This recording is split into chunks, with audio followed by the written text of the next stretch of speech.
Welcome to the Trail and Ultra Running Training Podcast. My name is Will Frantz, and I'm here to help you improve your training so you can have more fun out on the trails. Today, I want to talk about some training principles. I think a lot of the time we get very caught up in individual methodology about how we would train or what we would do or what is the best way to achieve whatever goal you might be trying to achieve. And while that's really valuable and worth discussing and can help you make progress faster, I think principles tend to apply to a larger variety of situations. And as a result, if we can keep a bunch of principles in mind and then make sure our methodology fits those principles, we'll get a lot more out of our training. So I have 9 here. I'm sure there are more that I follow on a fairly regular basis, but this is kind of off the cuff.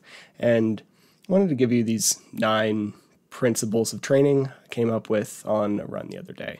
So first, there are many ways to achieve the same goal. And I think this is a thing that often gets lost in these big training discussions of who's better, or what's right, or what interval should you do, or what exercise tends to do more.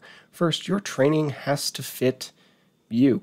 If you work 5 days straight of 12-hour days, and then you have a week off, say you're a fighter or something, then we might need to greatly adjust what works for your schedule. Training has to fit your schedule.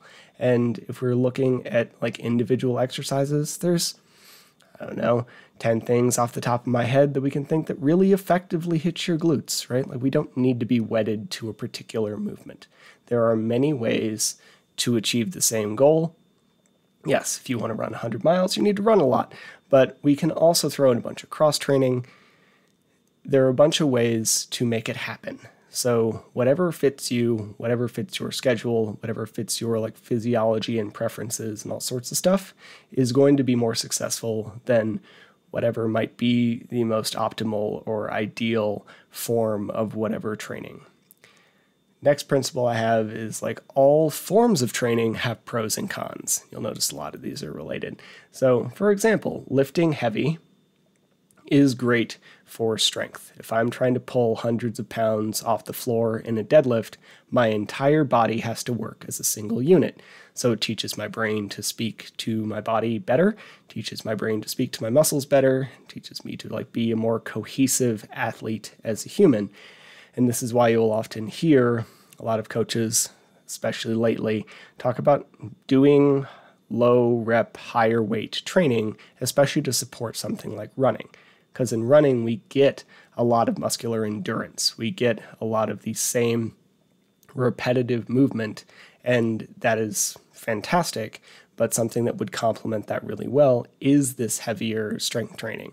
Now, a downside to that form of training is it is a lot on your joints and tendons. If you ever talk to a powerlifter, they will regularly tell you that their knees kind of hurt and their elbow's always achy at a 3 out of 10, and it just doesn't feel great on a lot of the connective tissue.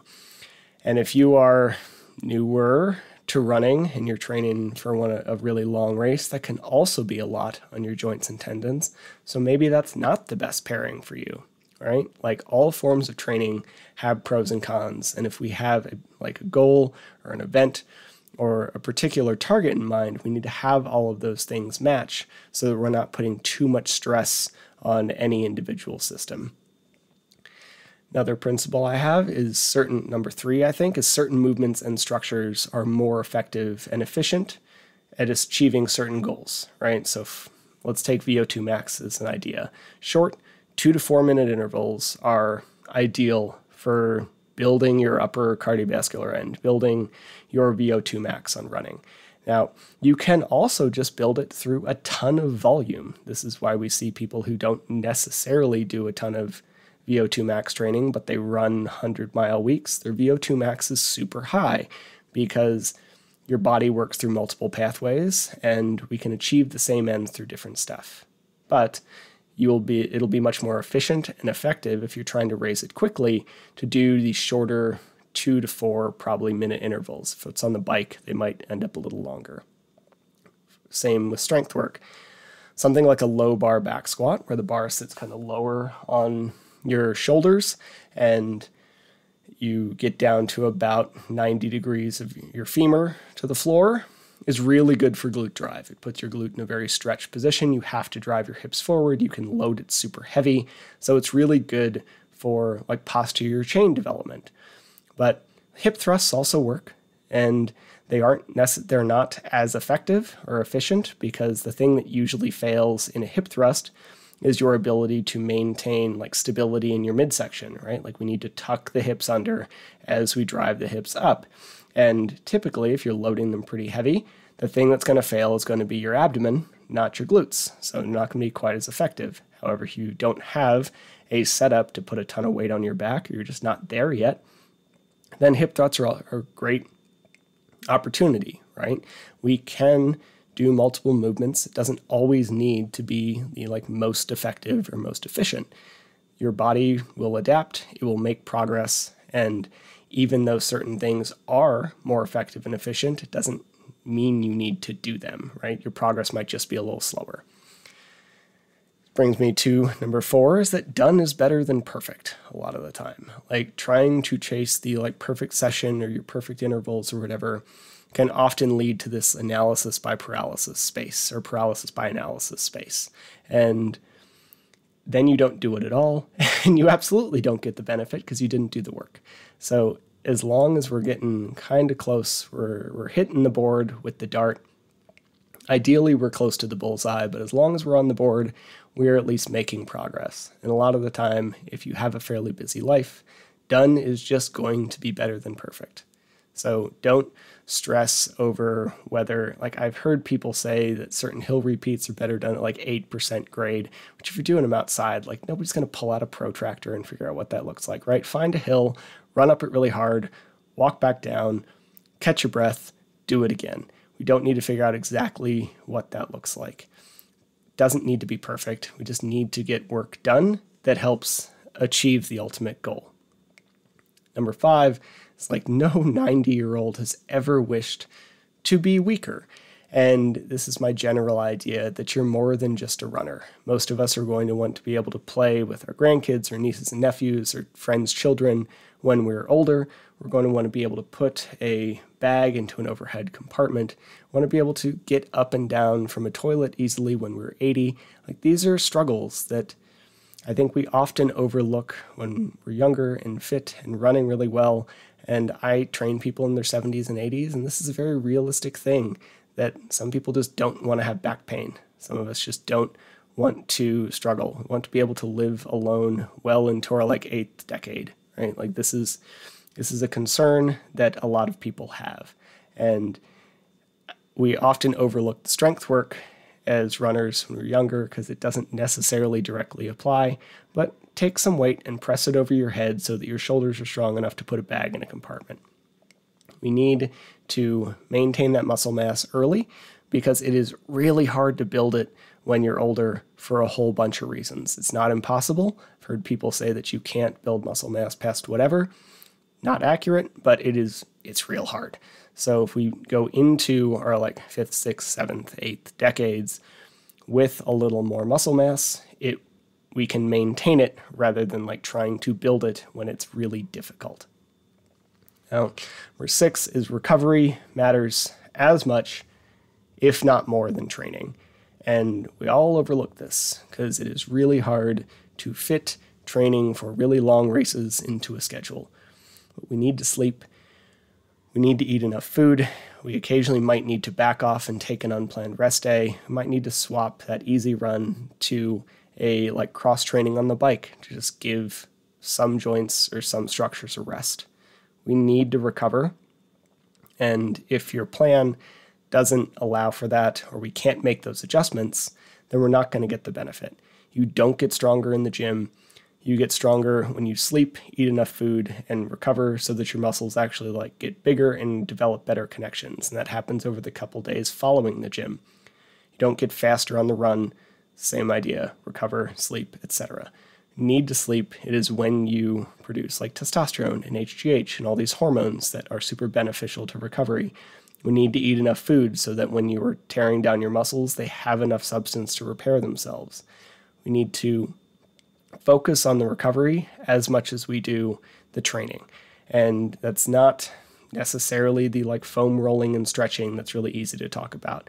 It's usually the really boring thing, like making sure you get an extra 20 minutes of sleep or 30 minutes or whatever you can make work rather than trying to be active. Sometimes the way to recover is just do less stuff. A lot of the time we try to force recovery through methodology, be it boots or cryo things or cold plunges or heat or saunas or whatever. And a lot of the time when it comes to recovery, your best thing you can do is go to bed 20 minutes earlier. And that will usually do far more than every possible thing you can throw at it. Now, number 7 is make time. Don't try to find time. We are all busy. We have endless access to things that fill our schedules.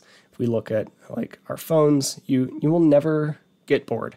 The amount of stuff that like Netflix alone makes, you could not watch it all and finish before like the year was out because they just keep making more stuff. And same with books if you like to read. Same with YouTube if you like to watch those things. Like you will never be able to run out of things to do. And that's just the entertainment side of things. That doesn't even touch the like requirements from our job. We're now on like a 24-hour ability to be slacked by bosses or whatever your access is. We are always going to be busy. And that means if you're trying to do something hard, we will have to make time. You will not find it. You have to like block things out in your schedule and make it fit. Sometimes that will mean splitting training into a couple pieces. Sometimes that will mean waking up 20 minutes earlier to combat my sleep thing. Some things are really hard to fit. To directly contradict myself from a second ago, sometimes it is going to be really trying to focus on getting in bed a little bit earlier so that you can wake up earlier. But we need to make time. You're not going to just find time. Your time will be filled whether we like it to be or not. Number 8 is progress is not linear.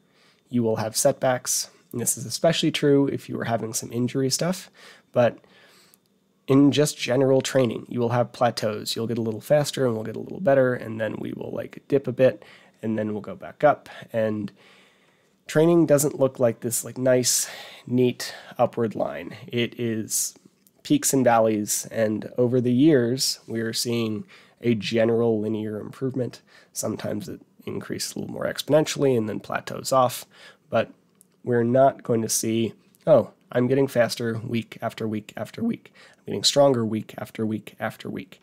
Because if that were true, the like best deadlifters in the world would be able to pick up a house, right? The fastest runners in the world would be able to run faster than a car. We are really looking to make steady improvements over time. And it is not going to be a perfect week over week improvement. And then finally, to tie into that, number 9 is you won't make progress on all the things all the time. You are not going to build your like heaviest possible deadlift or back squat at the exact same time you peak for a 100-miler. They don't match super well. Now, we can lift heavy, we can do well, we can move, we can get better at a lot of stuff at the same time, or at the very least, we can get better over year, right? Like maybe February, March is a really good time for you to strength train, and you build up a really heavy set of lifts during that period of time, and then that falls off a little bit. We do a bunch of maintenance strength work, so you stay where you are, and then build up the running a lot so that we can run a bunch of like summer and fall races. We repeat that every year. So you're not necessarily your strongest in September, but February to February, you're much stronger the following year than you were the year prior. We can see the same thing with running. You're not going to get better on all fronts all the time, but we can stepwise function these things so that they do improve as we move on. So just to recap, principles over methods. Like a lot of methodology is very flexible, and it's not perfect for everybody, and we got to do what fits you. So if we have some principles that we can follow and then fit the methodology into the principles, you'll be much more able to make the progress you're looking to make. So 1, many ways to achieve the same goal. 2, all forms of training have pros and cons. 3, certain movements or training structures are more effective and efficient than others for achieving certain goals. 4, done is better than perfect. 5, no 90-year-old ever wished to be weaker. 6, recovery matters as much, if not more, than training. 7, make time, don't find it. 8, progress is not linear. And 9, you won't make progress in all things at all the time. I hope this was helpful. Thank you to anybody who watched this in the middle of the day or who's watching it on replay. And if you enjoyed this, I would love if you'd shared it with somebody, just trying to put more good information out there for people to follow. Hope you have a great day, and I'll be back with another one soon. Thank you for listening to the Trail and Ultra Running Training Podcast. Honestly, I'm still surprised and honored that anybody wants to hear what I have to say, so thank you. To be clear, not a doctor, nor a registered dietitian, or any other kind of medical professional. I'm a personal trainer, a nutrition coach, and a running coach, and I have a passion for training trail runners. You should always speak with a qualified medical professional before making any changes to your training or nutrition program. If you enjoyed the podcast or found it helpful, please take a second to leave a rating or review. I'd really appreciate it. Or you could just share it with someone for whom you think it might be helpful. I make these kinds of things in order to provide more quality, free resources to people, so the more people who hear it, the better. If you want more of this information, please head to the Trail and Ultra Running Training group on Facebook, where we discuss all aspects of training so you can have more fun doing the sport that you love. Thank you again for listening.